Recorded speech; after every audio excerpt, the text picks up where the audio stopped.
Sa pambungad na eksena, ipinakilala sa atin ang dalawang malapit na magkaibigan na sina Jerry at Mike na pinag-uusapan ang relasyon ni Jerry sa kanyang asawang si Lisa.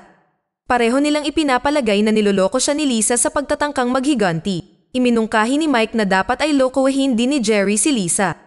Gayunpaman, hindi sigurado si Jerry kung paano niya ito magagawa dahil wala siyang ibang interes sa pag-ibig. Sinabi ni Mike na mayroon siyang solusyon para dito at dinala si Jerry sa isang bahay aliwan. Ipinangako sa kanya na mayroon siyang espesyal na inayos para sa kanya. Sa buong paglalakbay nila, hiniling niya kay Jerry na takpan ang kanyang mukha ng isang plastic bag upang lumikha ng isang magandang sorpresa para sa kanya. Pagdating nila sa bahay aliwan, sinalubong sila ng may-ari na si Madam Zora.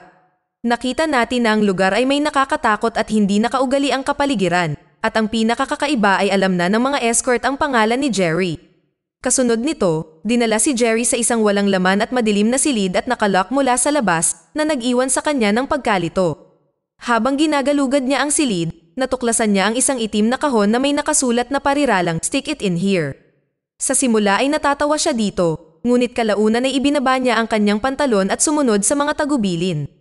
Sa gitna nito, makikita natin si Mike na nakikipagkulitan sa tatlo pang babae sa ibabang silid. Habang nag-e-enjoy, bigla niyang narinig ang malakas na sigaw ni Jerry, dahilan para matarante siya. Kaya't nang hindi nag-aksaya ng anumang oras, iniwan niya ang mga babae at sumugod sa kanyang kaibigan at nakita niya itong nakahiga na walang malay sa kama. Ipinapalagay ni Mike na tapos na si Jerry kaya itinaas niya ang kanyang pantalon, inilagay siya sa kotse at nagmaneho pa uwi. Sa kanilang pagbabalik, nagkamalay si Jerry at tila mas masaya kaysa dati. Ipinahayag din niya ang kanyang pagnanais na gawin itong muli. Gayunpaman, pinayuhan siya ni Mike na magdahan-dahan sa bagay na iyon. Ipinaliwanag na ang espesyal na bagay na iyon ay one-time event lamang. Binanggit din niya ang katotohanan na ito ay napakamahal. Ngunit gayunpaman, ipinangako ni Mike na magsasagawa ng isa pang pagbisita sa lalong madaling panahon sa pagkakataong ito kasama ang isang magandang babae na nagngangalang Sid. Pagdating sa bahay, tinanong ni Lisa si Jerry kung saan siya nagpunta at nagkunwari lang siyang nakipag-inuman kasama si Mike. Sa isang nakakagulat na pangyayari, inihayag ni Lisa na siya ay buntis, na iginiit na si Jerry ay hindi baog at ang kanyang semilya ay may kakayahang lumangoy. Nagulat si Jerry sa paghahayag na ito at hindi niya magawang paniwalaan ito. Tinatanong niya kung totoong kanya ang sanggol, ngunit lalo lamang itong ikinagalit ni Lisa. Kinabukasan, pumasok si Jerry sa trabaho at nakipagkita kay Mike. Nagtanong siya tungkol sa lokasyon ng bahay aliwan, ngunit tumanggi si Mike na ibunyag ang impormasyon at sinubukan siyang ilayo sa hindi malamang dahilan. Desperado na muling bisitahin ang lugar, naghanap si Jerry sa internet, umaasang mahahanap ang kinaroroonan nito. Pagkaraan ng ilang sandali, napadpad siya sa isang katulad na establishmento na pag-aari ng isang babaeng nagngangalang Mystic Wanda. Hindi nag-aaksaya ng oras, pumunta si Jerry sa nasabing lokasyon at tinanong si Wanda tungkol kay Madam Zora. Ang babae ay nagkunwaring wala siyang alam dito, ngunit nang mag-alok si Jerry sa kanya ng pera, agad niyang ibinigay sa kanya ang address ng nakakatakot na hitsura na bahay aliwan. Di nagtagal, nang dumating si Jerry sa lugar, sinalubong siya ni Madam Zora sa pintuan at ipinaalam sa kanya na sarado sila. Gayunpaman, nag-alok si Jerry sa kanya ng dobling halaga ng pera at kahit papaano ay nahikayat niya na bigyan siya ng access sa special room ng isang beses pa. Pagkatapos ay dinala siya sa parehong nakakatakot na silid na naglalaman ng misteryosong kahon. Sinunod ni Jerry ang parehong pamamaraan tulad ng dati, desperado sa madilim na lungga na nagbibigay kasiyahan sa kanyang mga pagnanasa habang ganap na may kamalayan sa oras na ito. Nang siya ay tapos na, ang kanyang pag-usisa ay tumaas dahil gusto niyang malaman kung ano ang nakatago sa loob ng mahiwagang kahon.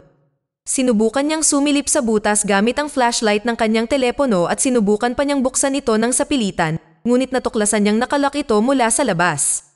Makalipas ang ilang sandali, pumasok si Madam Zora sa silid upang ipaalam sa kanya na tapos na ang recession, ngunit nakita niyang pilit na tinatangka ni Jerry na buksan ang kahon. Siya ay galit na galit at sinubukang makialam, ngunit si Jerry, na nilamon ng kanyang desperasyon na ibunyag ang nilalaman nito, ay marahas na sinipa siya sa lupa at pinagtatapakan siya sa kanyang kamatayan. Pagkatapos nito, kinuha niya ang misteryosong kahon at nagmamadaling umalis sa lugar. Pagkatapos ay umupa siya ng isang silid sa hotel sa loob ng 6 na araw, itinago ang kahon kasama niya.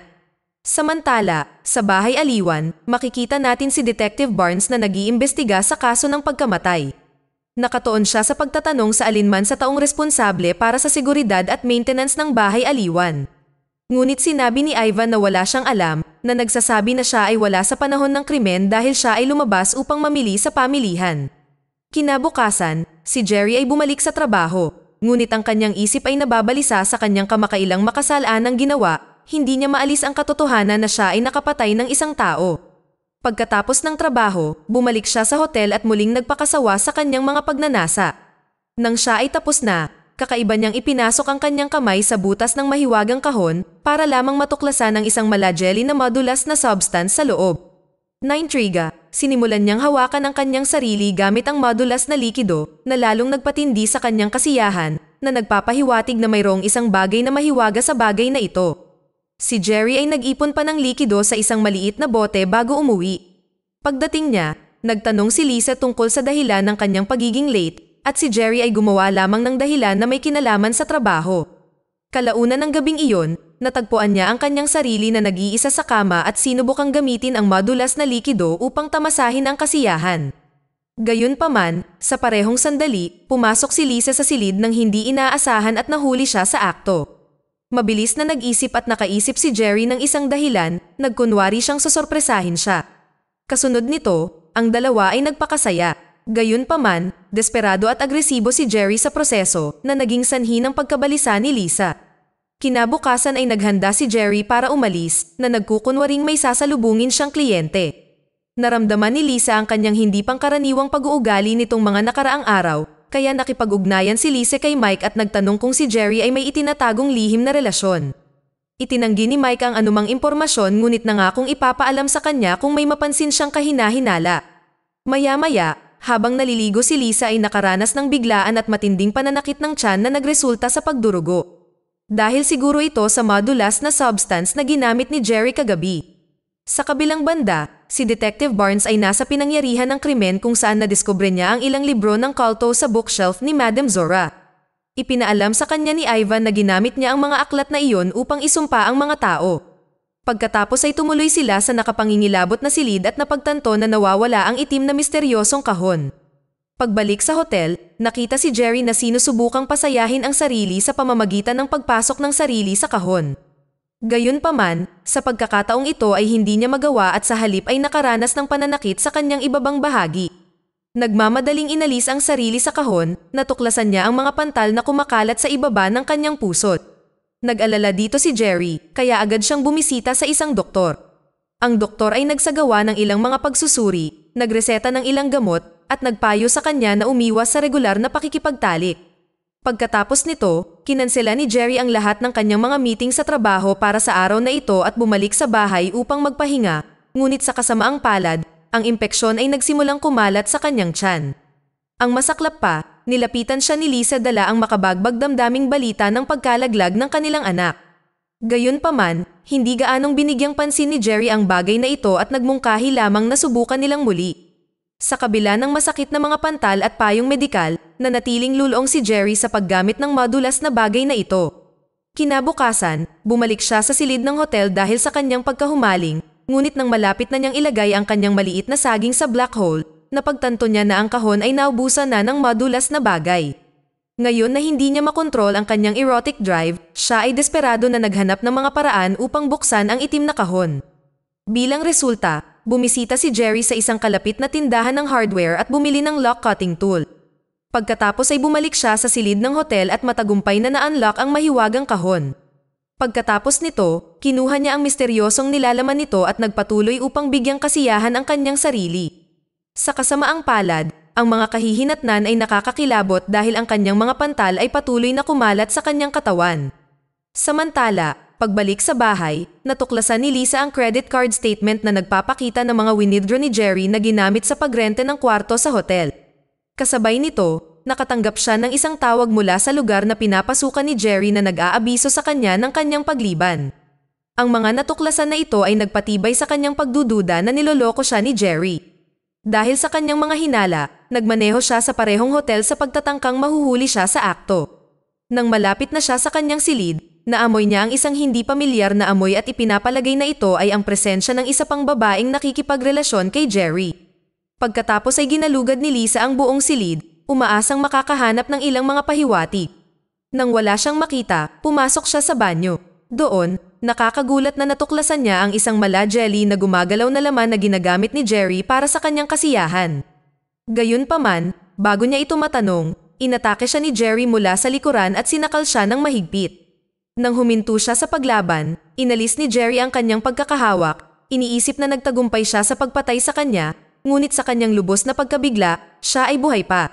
Sa nakakagulat na estado, kinuha ni Jerry ang isang mabigat na cutter ng kandado at brutal na hinampas siya, sa wakas ay napatay siya. Kasunod ng pangyayaring ito, masusing nilinis ni Jerry ang mga mantsa ng dugo mula sa silid, binalot ang walang buhay na katawan ni Lisa sa isang kumot at inihatid ito sa kanyang sasakyan. Pagkatapos ay nagmaneho siya pabalik sa kanyang tahanan at maingat na itinapon ang bangkay sa kanyang garahe. Kinabukasan, lumabas siya sa silid ng hotel, dala ang kakaibang gumagalaw na laman. Pagkatapos ay bumalik siya sa bahay at binago ang kanyang kwarto upang maging katulad ng nakakatakot na kapaligiran ng bahay aliwan ni Madam Zora. Nang makumpleto na ang kanyang setup, nagsimula siyang magsagawa ng mga pisikal na aktibidad kasama ang laman at nagsimula siya ng kanyang sariling kulto na tinatawag na Bone Masons. Sa ibang lugar, nalaman ni Mike ang tungkol sa pagpanaw ni Madam Zora at nagpas siyang puntahan si Jerry. Nang makarating siya sa tirahan ni Jerry, napansin niyang bukas ang pinto ng garahe. Nagtataka, pumasok si Mike sa bahay at tumungo sa madilim na silid ni Jerry. Sa kanyang sorpresa, natuklasan niya ang gumagalaw na laman na humantong sa kanya upang maghinala na si Jerry ay sangkot sa nakakasuklam na bagay. Pagkatapos ay dumating si Jerry sa bahay at nagsasalita sa casual na paraan, kumikilos na parang walang nangyari. Ngunit diniretso siya ni Mike at sinigurado kay Jerry na mananatili silang magkaibigan kahit anong mangyari. Nangako rin siyang pagtatakpan si Jerry, kahit na may kinalaman siya sa kaso ni Madam Zora. Gayunpaman, nagsimula siyang magulat nang ihayag ni Jerry na kinuha rin niya ang buhay ni Lisa. Sa takot sa kahihinatnan, kinuha ni Mike ang kanyang telepono upang makipag-ugnayan sa pulisya. Tinakpan ni Jerry ang kanyang ulo ng isang plastic bag at nasuffocate siya hanggang sa mamatay. Sa sumunod na eksena, makikita natin si Jerry, na ang katawan ay balot na ng nakamamatay na mga pantal, ngunit sa kabila ng lahat ng ito ay natutulog pa rin siya sa tabi ng gumagalaw na laman, talagang na-addict na siya rito. Biglang tumunog ang doorbell at sinagot ito ni Jerry para lang makita ang mga kapitbahay niya na dumating para ipagdiwang ang kanyang kaarawan. Gayunpaman, si Jerry, sa kanyang lumalalang problema sa pag-iisip, ay sumigaw sa kanila na umalis sa kanyang ari-arian. Pagkatapos ay bumalik siya sa kanyang silid at natuklasan na ang dating gumagalaw na laman ay wala ng buhay.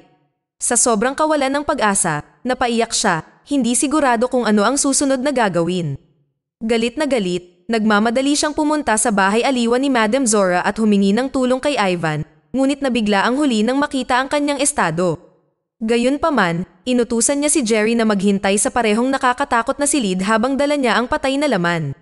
Habang naghihintay si Jerry, ang kanyang katawan ay sumailalim sa isang nakakakilabot na pagbabago, ang kanyang buhok ay nalagas, ang kanyang mga ngipin, at ang kanyang balat ay unti-unting nagiging mala-jelly na substance na naging sanhi ng kanyang nakakasuklam na hitsura. Samantala, gumagawa si Ivan ng isa pang itim na kahon na may butas at isinulat ang parehong mensahe dito bago ito inilagay sa nakakatakot na silid. Sa oras na ito, si Jerry ay naging isa na lamang gumagalaw na laman. Di nagtagal, si Ivan ay nagpatuloy na putulin ang ulo ni Jerry sa kanyang katawan at inilagay ito sa loob ng itim na kahon. Sa huling eksena, dumating si Detective Barnes sa bahay aliwan at ipinaalam kay Ivan na si Jerry ang kanilang pangunahing sospek.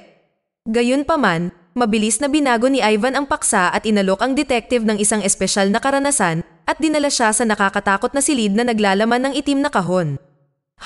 Humanda ka ngayon, Jerry. Dito na nagtatapos ang kwento. Sana ay nagustuhan nyo. Mag-subscribe na kung hindi ka pa nakasubscribe. Pindutin na rin ang notification bell at like button upang matulungan ang channel, and leave a comment down below. And as always, thank you for watching.